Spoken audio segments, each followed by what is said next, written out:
comentaristas e tem um destaque que repercutiu muito, porque o governador de Minas Gerais, Romeu Zema, ele defendeu em uma entrevista que foi concedida ao jornal Estado de São Paulo o fortalecimento do consórcio Sul-Sudeste. O motivo, segundo ele, seria as perdas econômicas desses estados, principalmente com a reforma tributária. A declaração foi criticada principalmente por governadores do Nordeste, pelo ministro Flávio Dino. O ministro da Justiça sugeriu que o governador mineiro é um traidor da pátria e estaria fomentando divisões regionais.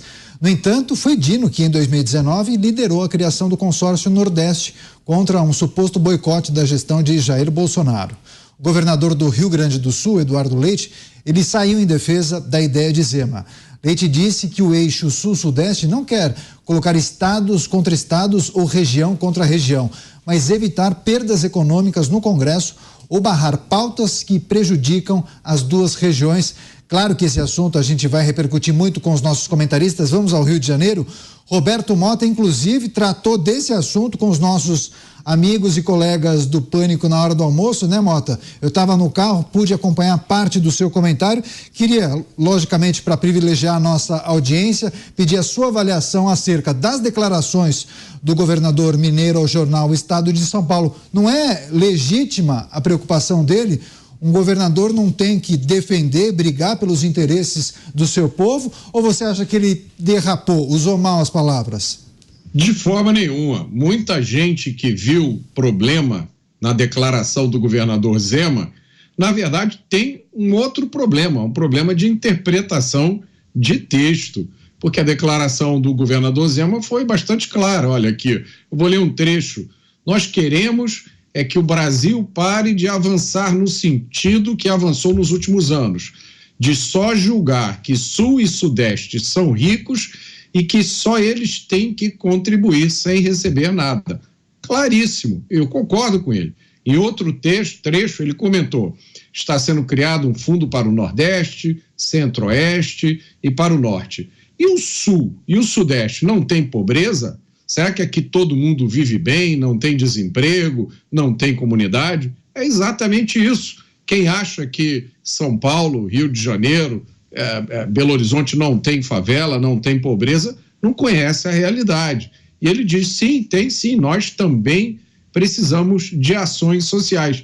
E aí ele faz uma pergunta muito importante.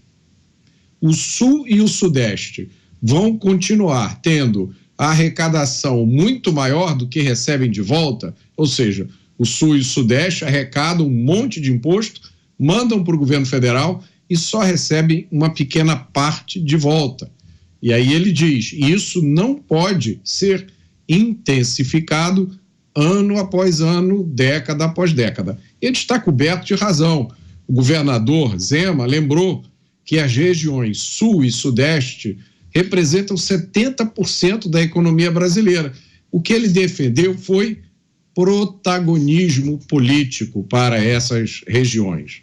O governador Zema está fazendo exatamente aquilo para o qual ele foi eleito: representar a população do seu estado, encontrar formas de gerir melhor a máquina que ele tem. A defesa que ele fez do protagonismo político do Sul e do Sudeste está perfeitamente alinhada com o federalismo, né, que cada vez menos é levado em consideração no Brasil. Depois que ele recebeu essas críticas todas, ele explicou de novo o óbvio. Ele disse que a união do Sul e do Sudeste jamais será para diminuir as outras regiões. É evidente que não. Na verdade, a defesa de protagonismo que o governador Zema faz é perfeitamente compatível com a contribuição que o Sul e o Sudeste sempre deram e sempre vão continuar dando para o desenvolvimento do Brasil como um todo. O que não pode é você transformar o Sul e o Sudeste nas máquinas de financiamento de políticas populistas que têm simplesmente como objetivo perpetuar o mesmo grupo do poder, né? Eu acho que o recado que ele deu foi o recado de um estadista, Mas o governador Zema incomoda muita gente quando ele fala, por causa da forma com a qual ele se coloca, da maturidade das suas colocações. São falas de estadistas, falas cada vez mais raras na política do Brasil. Pois é, a gente segue o nosso giro de análises. Mano Ferreira, também queria escutá-lo acerca da participação do governador mineiro Romeu Zema, nessa entrevista que ele concedeu ao jornal Estado de São Paulo. Eu lembro também à nossa audiência que o governador Zema foi criticado há 2 ou 3 meses por uma fala também em um evento do COSUD, o Consórcio Sul-Sudeste, quando ele criticou os beneficiários de programas sociais do governo federal. Enfim, em relação a esse episódio do jornal Estado de São Paulo, há exagero de quem critica o governador Zema ou ele derrapou com as palavras? Olha, eu acho que tem as duas coisas. Eu acho que em alguns aspectos ele derrapou com as palavras, mas que grande parte dessa reação se deve a um exagero que partiu do próprio editor de manchetes do jornal Estado de São Paulo. Não sei quem é essa pessoa, mas o fato é que a primeira manchete que saiu e que repercutiu bastante colocou na boca do governador palavras que ele não disse. Ou seja, estava lá a manchete dizendo que o propósito do consórcio seria articular Sul e Sudeste contra o Nordeste.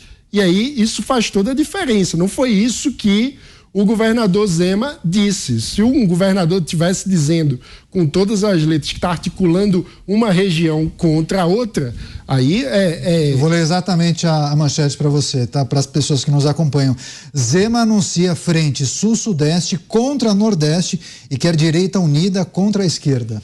É uma manchete capciosa e que não reproduz com fidelidade o conteúdo da matéria. Quando a gente lê a matéria e procura lá onde que ele falou que é preciso articular contra o Nordeste, você fica estupefato. Caramba, aqui forçou a barra o editor em busca de clique e derrapou do bom jornalismo, infelizmente. Tenho muitos amigos no Estadão, mas nesse caso o editor aí derrapou, porque isso acaba gerando uma repercussão muito maior e desproporcional em relação à fala do governador.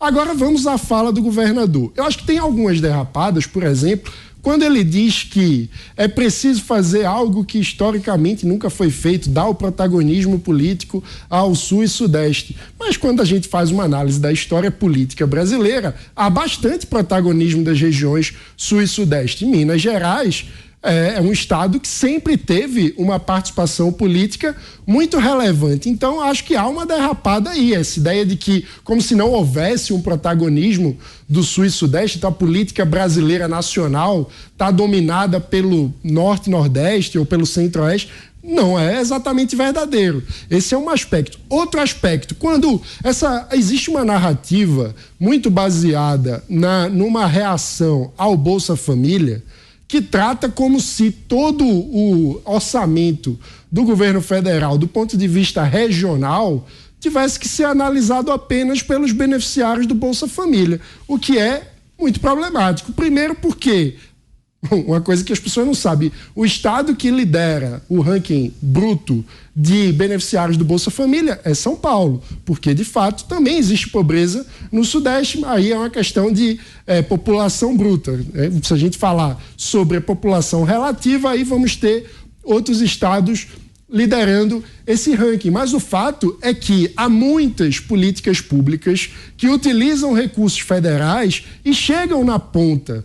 E, nesse sentido, o Estado brasileiro é uma máquina de produção de desigualdade. Quando, por exemplo, cobra imposto sobre o consumo para beneficiar, vamos falar de um caso recente, beneficiar a indústria do carro, para fazer supostamente um carro popular que, na verdade, o objetivo é dar uma grana a mais para a empresa que produz o carro, para a indústria automobilística. Onde vai esse dinheiro na ponta? Em geral, políticas desse tipo, que são distorsivas, que beneficiam empresas amigas do rei, têm nessas empresas muitos empregos que estão, sim, na região Sul e Sudeste, em detrimento de outras políticas que acabam retirando recursos de outras regiões. Então, numa análise dessa, para a gente fazer uma análise profunda, a gente precisa, como diria o emérito professor Celso Laffer, nós não podemos fazer uma análise ex parte príncipes, ou seja, que pensa apenas na condição do governo em si. Ou seja, a gente não pode pensar apenas na relação de superávit ou déficit do governo do Estado com o governo federal. A gente precisa fazer uma análise pensando no povo, pensando no cidadão, pensando no que vai na ponta. E aí tem muito mais beneficiário de programas como a Previdência, por exemplo, em regiões como Sul e Sudeste, do que na região Nordeste. Porque existe também, a gente sabe, uma questão de diferença de patamar de formalização do trabalho. Há muito mais trabalhos formais na região Sul e Sudeste do que no Norte e Nordeste, infelizmente. Também entra nessa conta, para não dizer que eu estou falando apenas de subsídios para o Sul e Sudeste, a Zona Franca de Manaus, por exemplo, é um grande subsídio absolutamente ineficiente do ponto de vista econômico, sem justificativa de existência. Seria muito mais barato e eficiente pegar o custo da Zona Franca de Manaus e distribuir o dinheiro com helicópteros ali na região amazônica do que manter a Zona Franca de Manaus no modelo que ela tem hoje, que vem desde a ditadura militar e está previsto para ficar por mais várias décadas, infelizmente, sem qualquer tipo de avaliação de desempenho. Ou seja, acho que, para voltar ao ponto, há um exagero na reação à fala do governador Zema, um exagero que em muito é causado por um erro jornalístico da manchete do Estado de São Paulo, muita gente reagindo apenas à manchete, sem ter lido de fato o que disse o governador, mas acho que se o governador Romeu Zema deseja dar um passo além do ponto de vista político para construir uma candidatura a nível nacional, ele precisa aperfeiçoar e amadurecer bastante o seu discurso para chegar em outras regiões, porque a desigualdade regional brasileira é também fruto do modelo do Estado brasileiro, que é uma máquina de reprodução de desigualdade. Pois é, muitas pessoas, inclusive, viu, mano, questionam justamente isso aqui no chat, dizendo que o governador virou alvo porque o nome dele é aventado para a disputa da presidência da República em 2026. Veremos e vamos acompanhar certamente. Tiago Pavinato também queria suas impressões acerca dessa repercussão negativa da participação de Romeu Zema nessa entrevista ao Estado de São Paulo. Você conseguiu ver esse posicionamento destacado pelo ministro da Justiça, Flávio Dino, que o governador estaria fomentando divisões regionais? Foi tão grave assim o que ele falou? A gente fazer linkar o que a gente discutiu, o que está discutindo agora. Lembra daquela velha frase, aconteceu, virou manchete? Lembra das organizações Bloco? Aconteceu, virou manchete. Hoje é assim, virou manchete, mas nem aconteceu. É o que a gente viu nesse caso. E o mais engraçado ou desgraçado, escolham a palavra, dá na mesma, embora graça não tenha, é que se você faz uma busca por essa notícia e olha tudo que o portal do jornal O Estado de São Paulo publicou, ele não fez uma meia-culpa em nenhum momento. Em nenhum momento, mas ele capitalizou a crítica de todos, de tudo e de todos com relação a esta notícia.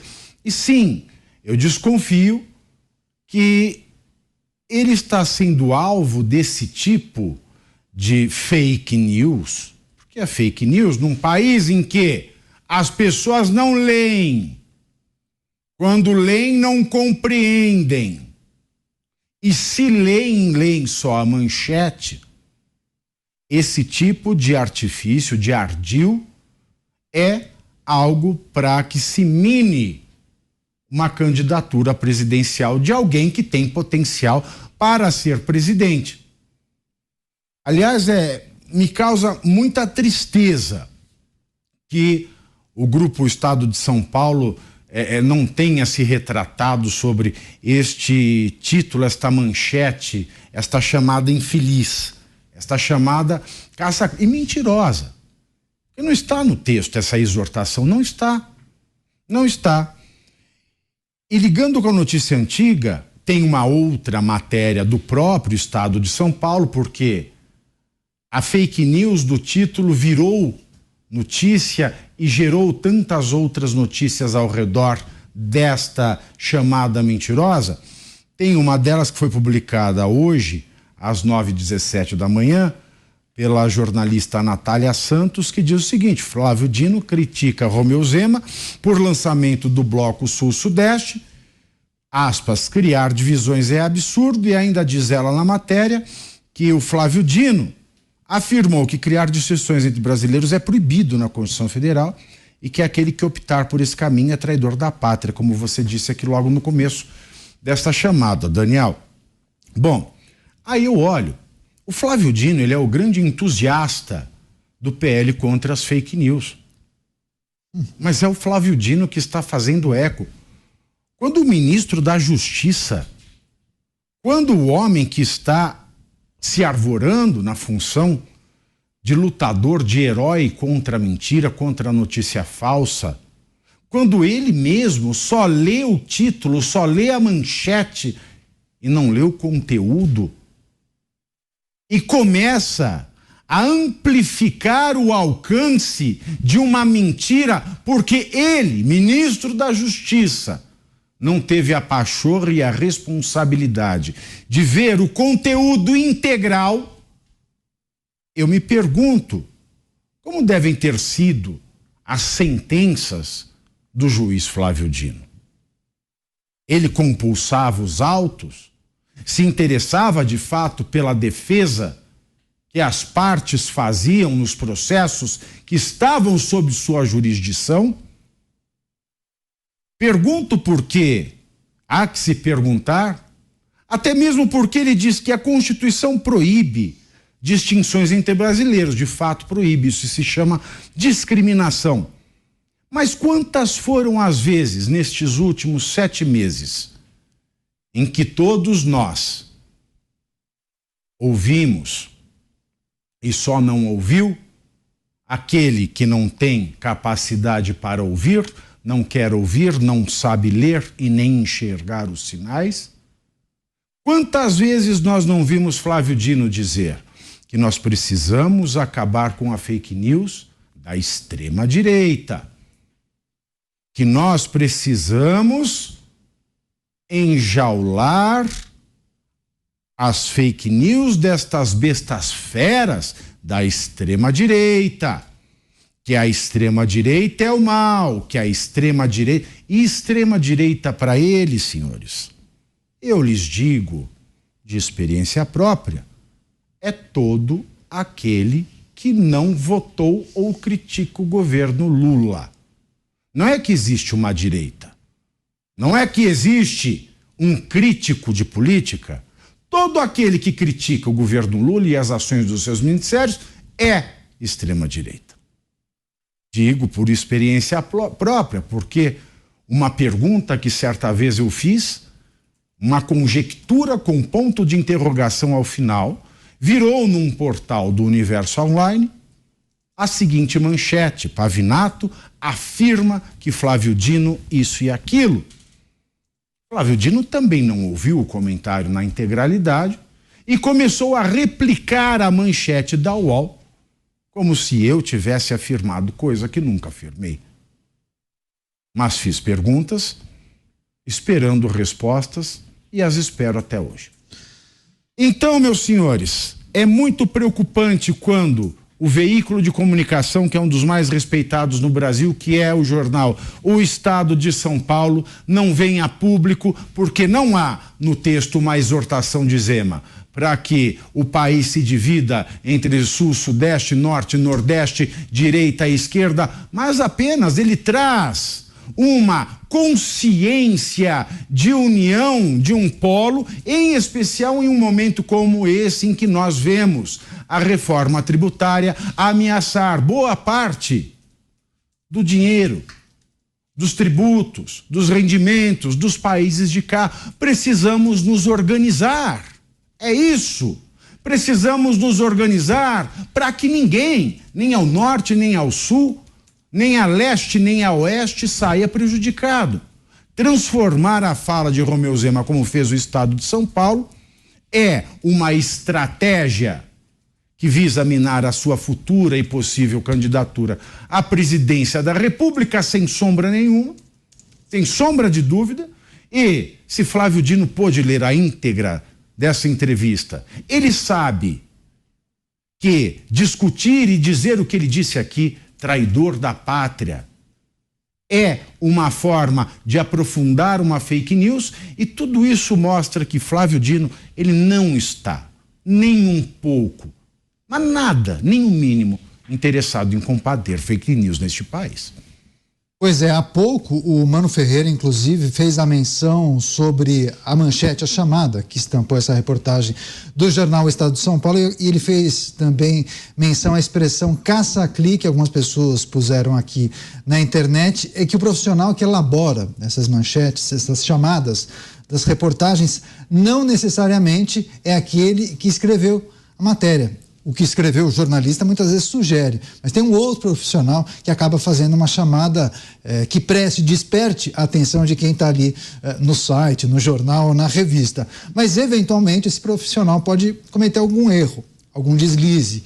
E, naturalmente, isso acaba repercutindo muito mal. Parece que esse foi justamente o caso. Vamos voltar a Brasília? José Maria Trindade, mais uma vez, vai tratar desse esquema, desse assunto que a gente está analisando aqui. Zé, algumas pessoas também puseram que o fortalecimento desse consórcio Sul e Sudeste pode estar desagradando muitas pessoas da classe política. Isso pode explicar, de certa maneira, porque Romeu Zema virou alvo? Foi tão grave assim o que ele falou? O governador de Minas, Romeu Zema, virou um alvo de vários adversários. Inclusive o ex-governador de Minas, Aécio Neves, me enviou aqui uma nota muito dura, lembrando uma realidade de que Minas é o estado da integração, né? Por fazer fronteiras com vários estados e ser exatamente ali a passagem do Nordeste para o Sudeste. Minas Gerais sempre teve esse papel de entendimento e de ser uma síntese do Brasil. Nós temos lá o norte de Minas, que é de uma maneira, um jeito meio Nordeste, né? Que a minha região lá é meio Nordeste, sim, alimentação nordestina, um sotaque diferenciado. O sul de Minas Gerais, que é muito São Paulo ali, o pessoal de Juiz de Fora, que é muito Rio de Janeiro, e o pessoal do Espírito Santo, que não é muito Espírito Santo, mas, enfim, é um estado que faz essa integração. E a repercussão foi muito forte, uma repercussão política covarde, insinuando que ele teria colocado ali uma guerra. Não é guerra, mas é disputa. Eu entendo perfeitamente o que ele falou e ele quis dizer isso mesmo. Vamos disputar, porque a disputa já existe, sempre existiu, sempre, né? Na política aqui em Brasília, essa história do Nordeste, Norte e Nordeste contra Sul e Sudeste, sempre existiu e, de certa maneira, é até saudável. E existem divergências, e existem interesses próprios e diferentes. É por isso que a federação foi montada.